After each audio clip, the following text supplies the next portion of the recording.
He thought he was inviting a stranger to touch a few piano keys for the amusement of the crowd. But before the evening ended, an entire concert hall would sit in silence because of her. The Chicago Grand Performing Arts Hall glowed beneath crystal chandeliers and soft golden lights as guests in tailored suits and elegant evening dresses filled rows of velvet seats stretching toward the stage. Conversations drifted through the room alongside the quiet sound of glasses meeting tables and the distant tuning of instruments waiting behind the curtains. At the center of it all stood Maestro Daniel Whitmore, one of the most respected names in American classical music, preparing to lead the final performance of the charity gala that had attracted donors, business leaders, musicians, and reporters from across the city. Cameras followed his movements while guests spoke his name with the kind of admiration reserved for people who had spent decades standing beneath stage lights. Near the very back of the hall sat Margaret Collins beside her 12-year-old granddaughter Emily, both dressed far more simply than most of the audience surrounding them.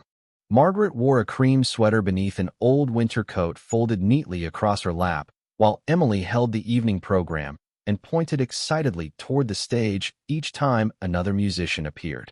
They had traveled nearly 30 miles from the suburbs to attend the event after Emily's piano teacher had surprised her with 2 tickets as a birthday gift.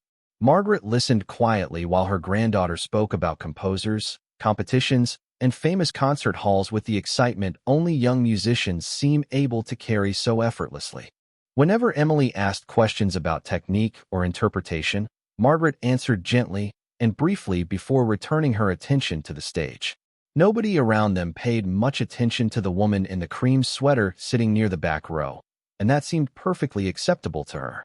The evening moved beautifully through performances and speeches until Maestro Whitmore returned to the stage for the closing segment of audience interaction and lighthearted entertainment before the final piece. Smiling warmly, he invited volunteers from the audience to approach the piano and try a few simple notes for fun while the crowd responded with laughter and applause. Several guests declined nervously while others played short melodies that earned polite encouragement from the audience. Then a voice somewhere near the center rows joked that perhaps the quiet woman in the back should give it a try because she looked as though she had never touched a piano in her life. Laughter spread quickly through the hall. Not cruel laughter, but the easy laughter of people who believe they already understand the ending of the story. Emily lowered her eyes toward the floor, while Margaret simply smiled politely and prepared to remain where she was. Then Maestro Whitmore looked toward the back rows and offered an inviting gesture toward the stage. "Music belongs to everyone," he said warmly enough for the microphones to carry his words through the hall. Hundreds of eyes turned toward Margaret as Emily looked at her grandmother with surprise written across her face. Margaret hesitated only briefly before standing, smoothing the sleeves of her sweater, and beginning the long walk toward the grand piano waiting beneath the lights. Sometimes the greatest distance in a room is the distance between being overlooked and being invited to sit down. The sound of Margaret Collins's footsteps against the polished wooden stage echoed softly through the concert hall as she approached the Steinway grand piano resting beneath the warm glow of the overhead lights. Around her, hundreds of guests watched with the relaxed smiles people wear when they expect a harmless moment of entertainment before the evening's true finale begins. Emily sat frozen in her seat near the back row with equal parts confusion and curiosity written across her face, while cameras slowly followed Margaret's movement toward the bench.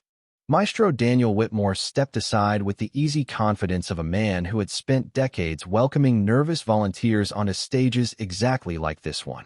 "Take your time," he said kindly as Margaret reached the piano. She nodded once in appreciation before sitting carefully on the bench and looking down at the polished black and white keys stretching before her beneath the crystal chandeliers overhead. For several seconds, she did not move at all. The room remained relaxed. Some guests whispered quietly among themselves while others smiled toward the stage, waiting for the first uncertain notes to arrive. Margaret rested her fingertips lightly above the keyboard without pressing a single key. Her expression remained calm, thoughtful, and strangely familiar to several musicians seated near the front rows who could not immediately explain why. Maestro Whitmore folded his hands comfortably behind his back while waiting beside the piano with a polite smile. Then Margaret quietly asked a question that caused the maestro himself to blink with surprise. Would it be acceptable if I adjusted the bench slightly? The request was simple, but something about the wording felt unusual. Most casual volunteers asked whether they should begin. Musicians asked about the bench. Whitmore nodded immediately. Margaret adjusted the distance carefully before placing both hands gently above the keyboard once more. The hall grew quieter almost without realizing it. Somewhere in the audience, a glass settled quietly against a table. A phone screen dimmed as someone lowered it into their lap. Margaret closed her eyes for only a moment before opening them again and looking toward the piano as though greeting an old friend she had not seen in many years. Then her fingers touched the keys. The first notes were soft enough that some people wondered if she had begun at all. The melody arrived not with hesitation, but with remarkable control and balance, every note carrying the weight and confidence of long familiarity. Conversations near the back of the hall faded almost immediately. Maestro Whitmore's smile disappeared, replaced not by concern but by concentration. Margaret continued playing, her posture relaxed, her movements economical and graceful, her attention resting entirely within the music unfolding beneath her hands. Several musicians sitting near the front exchanged quick glances before returning their eyes toward the stage. Emily stared toward her grandmother with widening eyes as though discovering an entirely different person sitting beneath the lights. The audience had expected uncertainty. Instead, they found precision. They had expected nervousness. Instead, they found comfort. And somewhere within the first minute of music drifting through the Chicago Grand Performing Arts Hall, the room quietly stopped waiting for the joke and started listening to the performance. The final note of Margaret Collins's opening phrase lingered beneath the chandeliers for a fraction longer than anyone expected before dissolving gently into the silence of the hall. Nobody moved. Nobody reached for a phone. Nobody laughed anymore. The music continued flowing through the room with a confidence and maturity that felt impossible to reconcile with the woman in the cream sweater sitting quietly at the piano bench. Margaret's hands moved with remarkable economy across the keyboard, never dramatic, never theatrical, every gesture serving only the music itself. The Steinway responded beneath her fingertips with warmth and clarity while melodies rose through the hall, like conversations remembered after many years apart. Near the front rows, several professional musicians slowly straightened in their seats. One violinist lowered the program he had been reading moments earlier. A cellist who had spent most of the evening checking messages on his phone quietly placed it face down beside him and leaned forward. Maestro Daniel Whitmore remained standing beside the piano, but no longer wore the relaxed smile of a host entertaining his guests. Instead, he watched Margaret with the expression of someone trying to solve a mystery that refused to remain hidden much longer. There were details that only musicians noticed at first. The way she shaped the phrasing without forcing emotion into it. The way her hands balanced melody and accompaniment with effortless precision. The way she seemed less interested in performing for the audience than in listening to the music itself as it unfolded beneath her fingertips. Emily stared toward the stage with wide eyes. She had practiced scales in her grandmother's living room for years. She had heard Margaret hum melodies while washing dishes or folding laundry. But she had never seen this version of her before. The woman sitting beneath the stage lights seemed both familiar and entirely new at the same time. Margaret moved into the next passage with quiet confidence as the notes climbed higher through the hall. Somewhere near the center rows, a conversation stopped in the middle of a sentence and never resumed. A waiter carrying glasses toward a reception table paused briefly beside the aisle before remaining exactly where he was. Even the photographers who had spent the evening searching for celebrity guests gradually lowered their cameras and simply listened. Maestro Whitmore slowly crossed his arms while studying her hands more carefully. He had spent 40 years around pianists. He knew the difference between talent and training. He knew the difference between skill and artistry. What he was hearing belonged to a much smaller and rarer category. Margaret reached the end of another phrase and allowed the final note to settle naturally into the room before continuing forward. The hall remained silent enough that the soft movement of pages turning in the audience sounded louder than usual. Then one of the older violinists sitting near the orchestra section quietly stood from his seat without taking his eyes off the stage. His expression had changed completely.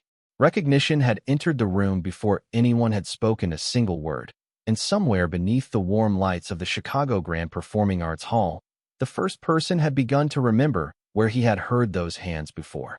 The elderly violinist remained standing near the orchestra section with his eyes fixed entirely on the woman at the piano while the rest of the hall continued listening in complete silence. Margaret Collins seemed unaware of the attention gathering around her as she moved deeper into the music with the same quiet concentration she had carried since the first note. Her hands traveled across the keyboard with remarkable restraint, never chasing applause, never asking to be admired, allowing the melody to speak in its own voice without interruption. The Steinway answered each phrase with warmth that spread naturally through the vast concert hall beneath the chandeliers overhead. Maestro Daniel Whitmore slowly stepped closer to the piano without realizing he was moving at all. His expression had changed once again. This was no longer curiosity. This was recognition searching for a name. Around him, members of the orchestra exchanged glances that carried the same unspoken question. The performance did not resemble the work of an enthusiastic amateur or even a talented hobbyist. It carried the unmistakable fingerprint of someone who had once lived inside concert halls and practice rooms for years at a time. Margaret entered another passage and allowed the melody to breathe with a patience that only experience teaches. The notes seemed less performed than remembered. Near the front row, the elderly violinist finally whispered something to the musician beside him. The younger man turned immediately toward the stage with surprise written across his face. A second musician leaned forward. Then a third. Recognition moved through the orchestra section long before it reached the audience. Emily watched from the back of the hall with tears beginning to gather in her eyes, although she could not fully explain why. The grandmother who packed lunches, attended school recitals, and reminded her to wear a coat during winter storms now sat beneath stage lights, with an entire hall listening to her breathe life into an instrument worth more than most houses. Margaret reached the end of a difficult passage and transitioned into the next movement with effortless control. No hesitation appeared in her hands. No uncertainty touched the music. Maestro Whitmore folded his arms and looked toward the elderly violinist standing nearby. The older musician leaned closer and spoke quietly enough that only the maestro could hear him. "I played with her once in Boston nearly 20 years ago." Whitmore looked back toward the stage immediately. "That is not possible." The violinist never removed his eyes from Margaret. "I remember those hands." Whitmore studied the woman at the piano once more. The economy of movement. The balance between power and restraint. The complete absence of performance for performance's sake. Suddenly details from old programs and faded photographs hidden somewhere in memory began moving into place. Margaret continued playing, unaware that her identity was beginning to return to the room one musician at a time. The audience still heard beautiful music. The experts had started hearing history. And somewhere between those two things, the atmosphere inside the Chicago Grand Performing Arts Hall changed forever. Margaret Collins never looked toward the audience as she continued playing beneath the warm lights of the concert hall. Her attention remained entirely with the music resting beneath her fingertips and the polished Steinway, responding to every movement with remarkable clarity. The melody rose and settled with the calm confidence of someone returning to a familiar place after many years away rather than someone discovering it for the first time. Around the hall, the atmosphere had transformed into something almost fragile, as though the audience feared that even the smallest sound might disturb whatever was happening on the stage before them. Maestro Daniel Whitmore remained standing beside the piano with his eyes fixed not on Margaret herself, but on her hands. There were habits musicians never lost completely. The way she prepared difficult transitions before they arrived. The way her shoulders remained relaxed through passages that demanded technical control. The way she listened to the resonance of each chord before allowing the next phrase to begin. These were not lessons learned in adulthood after a few years of study. These belonged to a lifetime.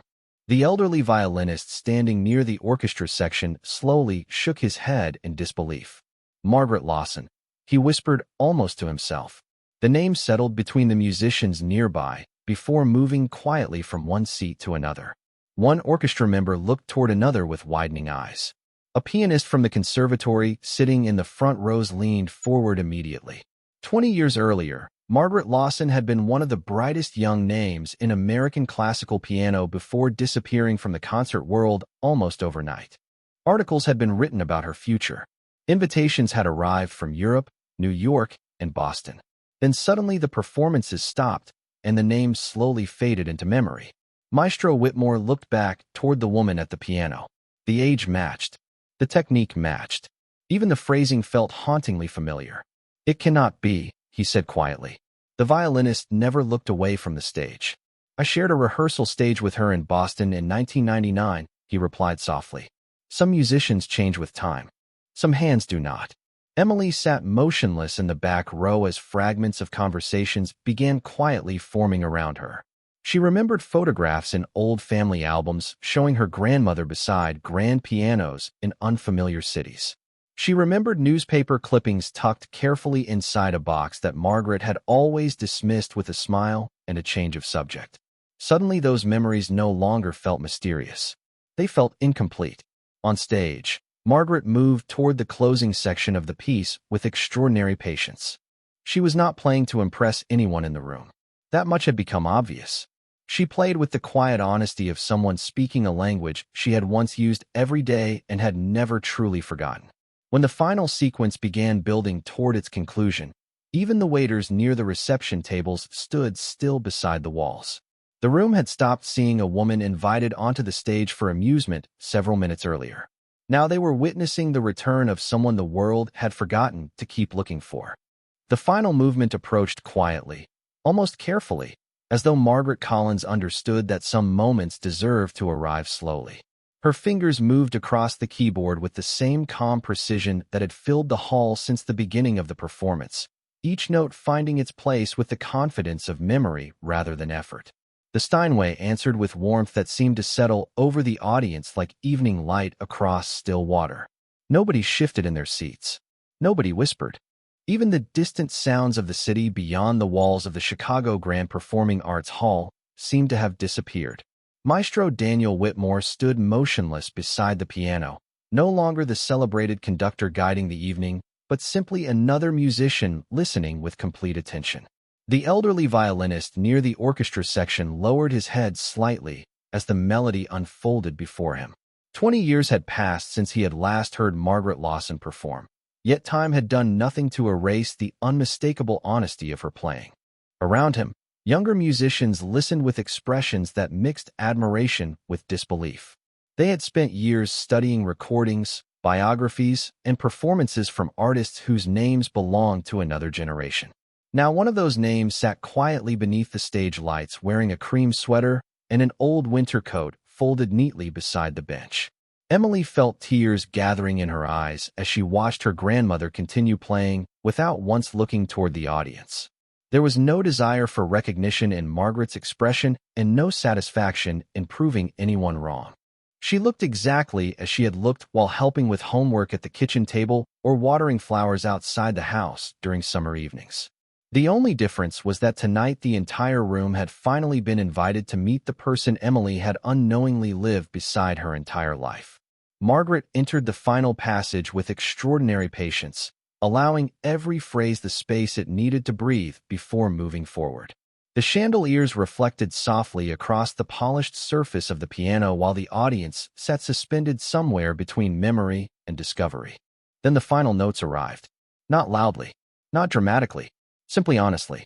Her hands lifted gently from the keys and settled quietly in her lap as the last chord faded into the vast stillness of the hall. For several long seconds nobody moved at all. The silence remained untouched because applause suddenly felt too small for what the room had experienced together. Maestro Whitmore was the first person to stand. Then the elderly violinist rose beside him. One by one the musicians followed until eventually the entire hall stood beneath the chandeliers in complete respect for the woman still sitting quietly at the piano bench. Margaret looked toward the audience for the first time that evening with a small, almost embarrassed smile. She had not returned to the stage seeking recognition. She had only answered an invitation. Yet somewhere between the first note and the last, an entire hall had remembered something the world often forgets. Greatness rarely announces itself before entering the room. The applause arrived all at once. not as the polite response expected at the end of a charity gala performance, but as something deeper and more personal. It rolled through the Chicago Grand Performing Arts Hall in waves that seemed to surprise even the people creating it. Margaret Collins remained seated for a moment longer before standing slowly from the piano bench and offering a small nod toward the audience, her expression carrying more gratitude than triumph. Maestro Daniel Whitmore stepped forward first. The famous conductor who had spent decades standing beneath stage lights looked at her not as a volunteer guest or an unexpected entertainer, but as one musician looking at another. "Margaret Lawson," he said quietly enough that only those closest to the stage could hear him clearly. The room immediately became still again. Margaret smiled gently at the sound of the name and lowered her eyes toward the polished wood of the stage. "It has been a long time since anyone used that name in a concert hall," she replied softly. Whitmore shook his head in disbelief that carried equal parts admiration and regret. "The conservatories taught your recordings for years," he said. "There were articles written about where you had gone." Margaret adjusted the sleeve of her sweater before answering. Life asked for different things. The simplicity of the answer somehow carried more weight than any dramatic explanation could have offered. Nearby, the elderly violinist approached the stage with visible emotion in his expression. "Boston Symphony Rehearsal Hall, 1999, he said with a smile. Margaret laughed quietly for the first time that evening. "You still play too fast during the second movement of Mozart concertos." The violinist laughed with genuine surprise. "And you still notice everything." Around them, musicians and guests exchanged astonished whispers as pieces of an old story slowly returned to life. Emily sat motionless in her seat near the back of the hall, trying to connect the grandmother who packed school lunches and reminded her to practice scales with the woman now standing beneath chandeliers, while internationally respected musicians spoke to her as a colleague. Margaret looked toward her granddaughter and smiled. "Come here, Emily." The young girl hurried down the aisle and joined her grandmother on the stage. "Why did you never tell me?" she asked quietly. Margaret looked toward the piano before answering. "Because I wanted you to love music for yourself and not because of who played it before you." Emily nodded slowly as though trying to understand an answer that would make more sense years later than it did tonight. Maestro Whitmore stepped closer once more. "The hall would be honored if you returned someday as our guest performer." Margaret looked around the room, filled with people who only an hour earlier had not noticed her existence. Then she smiled the same gentle smile she had carried all evening. "Tonight already gave me more than enough." Somewhere beyond the tall windows, the lights of Chicago shimmered against the night sky, while inside the hall a different kind of light remained quietly suspended in the air. Respect had entered the room without raising its voice, and nobody there would forget the sound it made.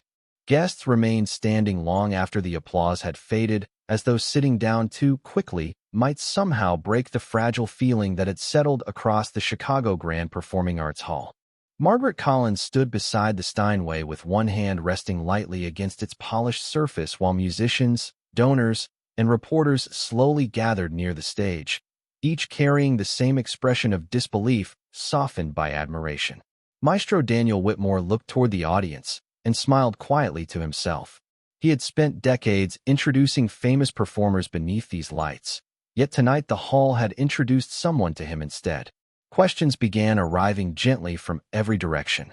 Where had she studied? Why had she disappeared? Would she perform again?